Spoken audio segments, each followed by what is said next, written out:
हाँ जी दोस्तों, नमस्कार। स्वागत है आपका आपके अपने चैनल सोनू मिश्रा मैथमेटिक्स में। तो रोज की तरह आज हम फिर से हाजिर हैं आपके लिए एक बहुत ही बढ़िया सा कॉन्सेप्ट लेके। आज के वीडियो में मैं आपको प्रॉफिट लॉस का कुछ बेसिक कॉन्सेप्ट बताने जा रहा हूँ, तो ध्यान से पढ़िएगा, एक कॉपी कलम लेके बैठिएगा और अच्छे से सीखिएगा। इससे पहले आपने नाम निश्चित रूप से सुना होगा प्रॉफिट लॉस का। बहुत ही इंपॉर्टेंट टॉपिक है। सरकारी नौकरी पाने वाले सारे एग्जाम में प्रॉफिट लॉस के क्वेश्चन पूछे ही जाते हैं।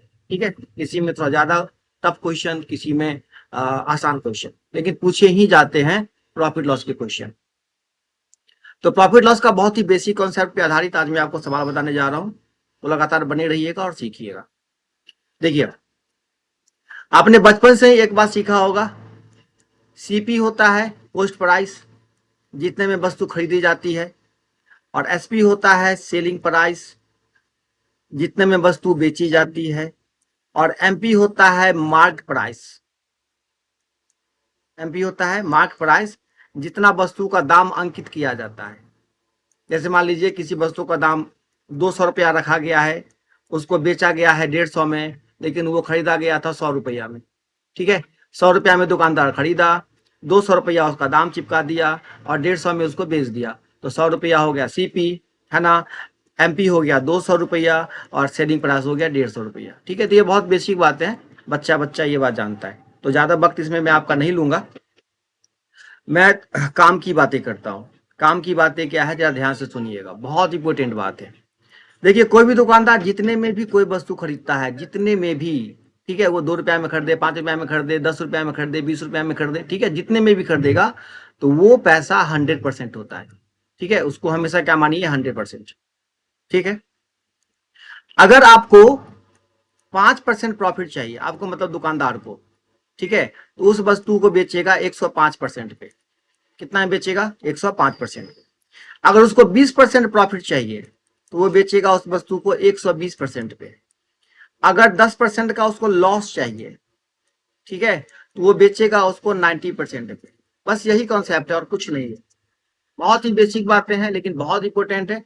इसी पे सारा का सारा प्रॉफिट लॉस का सवाल चित हो जाएगा, है ना। अगर 50% प्रॉफिट पे बेचेगा, तो उसको बेचेगा कितना पे, 150% पे, क्रय मूल्य के 150%। ठीक है, देखिए बहुत बेसिक सवाल एक लेता हूं।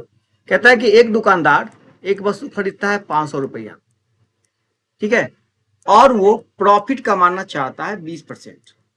प्रॉफिट कितना कमाना चाहता है, 20%। तो वस्तु कितना में बेचा जाएगा, सेलिंग प्राइस क्या होगा उसका।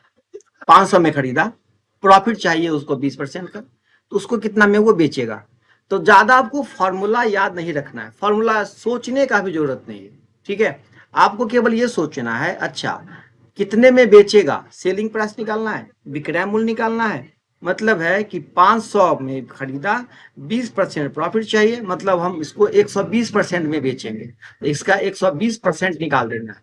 तो 120% ऐसे निकालेंगे, 500 का 120%, तो प्रतिशत हटेगा। तो आपको पता है कि प्रतिशत हटेगा तो बट्टे में क्या आ जाएगा, डबल जीरो आ जाएगा, जीरो जीरो कट गया, 12 पंचे 60, 600 रुपया में बेचेगा, तो उसको 20% का क्या होगा, प्रॉफिट होगा। ठीक है, चलिए एक और क्वेश्चन देखिए। अब कहा जाता है एक दुकानदार 400 में एक वस्तु खरीदा, ठीक है, वो कितने में बेचे, सेलिंग प्राइस आपको निकालना है कि उसको लॉस हो जाए 25% का। लॉस कितने का हो जाए, 25% का।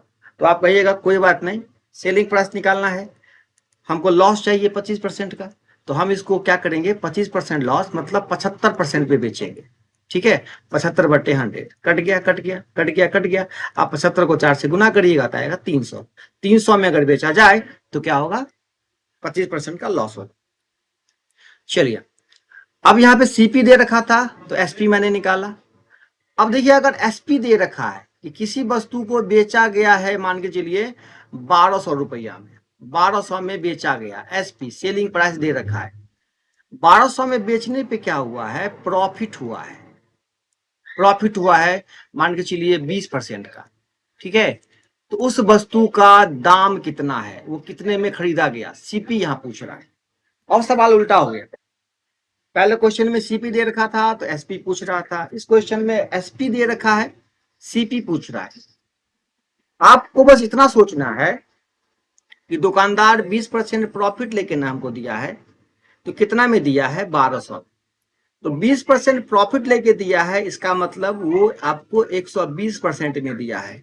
120% बराबर 1200। और आपको सीपी निकालना है, सीपी मतलब 100%।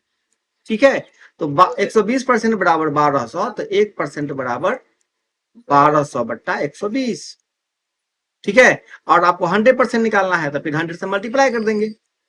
ठीक है, ये कैंसिल हो गया 10 से। कितना में खरीदा गया था वस्तु? 1000। कितने में? 1000, है ना। चलिए एक और सवाल लगा के हम आपको बताते हैं। बिल्कुल इसी पैटर्न पे मान लीजिए सवाल कहता है कि एक दुकानदार वस्तु को बेचता है 1800 में। कितना में? 1800 में। इस बार उसको लॉस हो जाता है 10% का। ठीक है, उसने वस्तु को खरीदा कितना में था? ठीक है, अब देखिए फिर से आपको 100% निकालना है। लॉस हुआ है 10% का, इसका मतलब दुकानदार वस्तु को 90% में बेचा। तो 90% लिखिए, चाहे सीधा 90 लिख दीजिए। 90 बराबर कितना? 1800। एक बराबर कितना? 1800 बट्टा 90। और चूंकि आपको 100 निकालना है, इंटू 100। 90 दूना 80। ठीक है, 20। कितना में खरीदा था वस्तु? 2000। ठीक है, बहुत ही बेसिक कॉन्सेप्ट है, बहुत आसान लेकिन बहुत ही यूजफुल, इंपोर्टेंट। अब देखिए इस दोनों कॉन्सेप्ट को मिलाकर एक नया कॉन्सेप्ट बनाया। जैसे आपको सवाल दे दे, एक दुकानदार किसी वस्तु को बेचा है 1080 रुपया। बेचा कितना में? 1080 में। तो उसको लॉस हो गया। लॉस हो गया कितने का भाई? 10% का। ठीक है, आपसे पूछता है कि आप वो दूसरा एसपी बताइए, एसपी बताइए। ठीक है, जिससे उसको प्रॉफिट हो 20% या 25%। प्रॉफिट कितने का हो? 25% का प्रॉफिट। सवाल फिर से समझ लीजिए। सवाल क्या कहता है? एक दुकानदार किसी वस्तु को बेचा है 1080 में, तो उसको लॉस हो गया है 10% का। तो कितना में उसको बेचिए कि उसको प्रॉफिट हो जाए 25%। देखिए बहुत सिंपल तरीके से आप सॉल्व करिएगा। कैसे सॉल्व करिएगा? आपको बस इतना सोचना है, बेचने के टाइम 10% लॉस पे बेचा, मतलब 90% पे बेच दिया। 90 बराबर कितने के? 1080 के। लेकिन आपको चाहिए क्या? 25% फायदा, मतलब 125% आपको चाहिए। तो 90% दे रखा है, आपको 125% निकालना है। तो एक बराबर 1080 बट्टा 90, और 125 निकालना है ना, 125 से मल्टीप्लाई कर देंगे यहाँ पे। ठीक है, 0 0 कट गया। 9 से काटेंगे, 9 1 9, 12 9 108। ठीक है, अब 12 को क्या करेंगे? 125 से गुना कर देंगे। इस गुना के बाद जो आपका आंसर होगा वो आपका फाइनल आंसर होगा। और ये गुना करके आप अपने कमेंट बॉक्स में निश्चित रूप से बताइए कि आपको कितना आंसर आया है। ठीक है, तो मैं समझूंगा कि आपने कंप्लीट वीडियो देखा और आपके समझ में सारी चीजें आई। तो इसी प्रकार कॉन्सेप्ट लेके मैं फिर कल हाजिर हो जाऊंगा। और अगर आपने मेरा चैनल सब्सक्राइब नहीं किया है तो निश्चित रूप से चैनल को सब्सक्राइब कर लीजिए, ताकि ऐसे ऐसे कॉन्सेप्ट मैं आपको बताता रहूंगा और आपको सिखाता रहूंगा। मिलते हैं फिर अगले वीडियो में, तब तक के लिए tata bye bye, see you.